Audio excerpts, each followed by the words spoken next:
महाराज जी, मेरा एक प्रश्न है। महाराज जी, मुझे वो सीमा समझ नहीं आती कि कहाँ तक माफी देनी चाहिए और कहाँ तक नहीं। क्योंकि हम कभी कभी किसी को भक्ति भाव में माफ करते रहते हैं तो उसका परिणाम। देखो, हम स्त्री शरीर में तो बहुत कम सीमा रखते हैं। साधु हो या पुरुष शरीर हो तो उसमें सीमा रख, इसमें बिल्कुल क्षमा शब्द ना, इसमें क्षमा शब्द नहीं। एक बार कोई अगर गलती करने की कोशिश करे, क्योंकि आपका शरीर स्त्री शरीर है, तो दोबारा हरकत करने का चांस ना दिया जाए। उसे कानून के द्वारा, समाज के द्वारा दंडनीय जो क्रिया, छेड़ना या किसी तरह का, उसे दंड दिया जाए। नहीं, अगर एक बार क्षमा कर दिया तो दूसरी बार, आजकल ऐसे राक्षस हैं कि क्षमा करने का अवसर भी नहीं देंगे। हमारी प्रार्थना समझना, प्रश्न का उत्तर सबके लिए एक जैसा नहीं होता। जैसे एक जैसे बुखार है, 50 लोग बुखार के गए तो एक ही जैसा बुखार थोड़ी होता। बुखार की अलग अलग क्वालिटियां होती हैं, उसके अनुसार उसकी दवा होती है। तो आपके लिए यह है कि प्रथम जो अपराध की चेष्टा करे तो प्रथम में ही उसको क्षमा न करके दंड विधान के, तो उससे वो शासित हो जाएगा।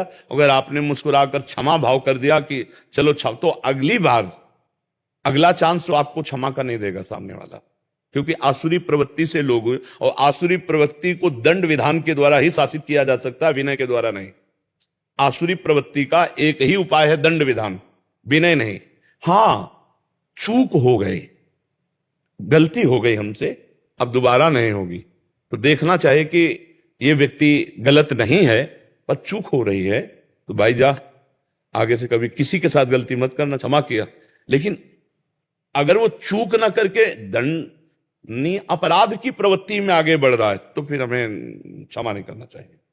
अगर घर परिवार में ही ऐसे लोग हो जो बार बार शारीरिक और मानसिक प्रताड़ित करे तो कानून की तुरंत शरण लेनी चाहिए, चाहे पिता हो, चाहे भाई हो, चाहे चाचा हो, चाहे कोई भी हो। ऐसे को दंडनीय अपराध है, दंड देना ही चाहिए। अगर एक बार है तो चल जाता है कि मानो जैसे किसी ने कुचेष्टा कर, बुद्धि भ्रष्ट हो गई, कुचेष्टा की भावना, तो हमें लगता है कि अगर ऐसा कुछ हो कि ज्यादा नहीं, केवल चेष्टा मात्र, तो हम क्षमा करने की मार्ग में, कि शायद बुद्धि भ्रष्ट हो गई, खान पान दूषित हो गया और गलत भाव, तो वो संभाल सकता है अपने आप। लेकिन ऐसा कि पुनरावृत्ति हो रही हो तो फिर वो चूक नहीं है, फिर वो अपराध है। देखो, हम बच्चा तुम्हें बतावें, घर परिवार में या बाहर भी, अब ऐसे जो राक्षस क्रूर स्वभाव के हैं उनकी बात तो अलग है।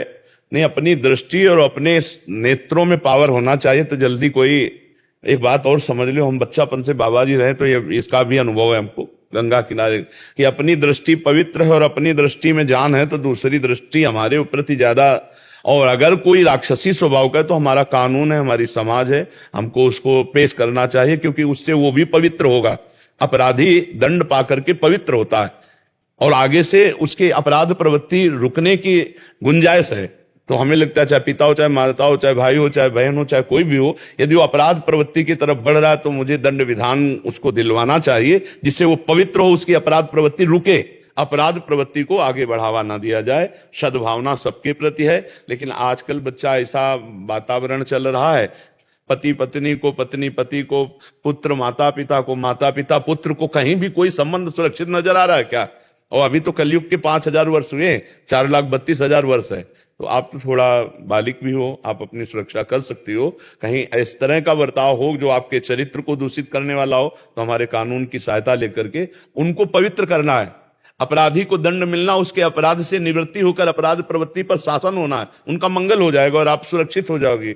और भगवान का नाम जप करो, सबके प्रति भावना ये करे कि सबकी बुद्धि शुद्ध हो, सबका मंगल हो। और एक सीमा है, जब उसके आगे कोई बढ़े तो फिर अपने को सुरक्षित रखना चाहिए। और ये बहुत हर बच्चे को बात सुनानी चाहिए, ये हर बच्चे बच्ची को बात सुनानी चाहिए कि जिसका किसी भी परिवार के सदस्य से या पड़ोस से कहीं भी, वैसे तो स्कूलों में भी सिखाया जाता है अच्छा स्पर्श और बुरा स्पर्श, वो अंग्रेजी में टच, हाँ, ये ऐसा सिखाया जाता है बच्चों को भी कि अगर ऐसे कोई टच करे तो समझो गंदा आदमी है, ऐसे टच करे तो अच्छा आदमी है। तो आप तो बालिक हो, तो आदमी की एक दृष्टि में पता चल जाता है आप कैसे देख रहे हो। देखना और स्पर्श करना और बोलना, ये मतलब पता चल जाता है कि आपका मतलब क्या उद्देश्य है।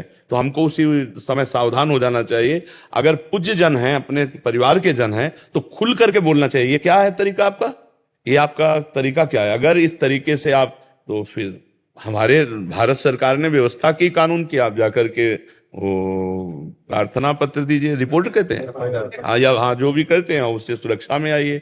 और माताओं बहनों को तो बहुत सावधानी की जरूरत है, विशेष सावधानी की जरूरत है। आजकल राक्षसी वृत्ति का इतना बोलबाला है कि थोड़े से भय में मतलब वो गलत सोच जाते हैं कि अगर मेरी बात ओपन हुई या ऐसा हुआ तो फिर वो मतलब जान पे खेल जाते हैं। लेकिन आप जैसे बच्चा करो, नाम जप करो, आप थोड़ा स्ट्रांग बुद्धि की बनो, मजबूत बुद्धि की बनो, ऐसे फिसड्डी बुद्धि ठीक नहीं है।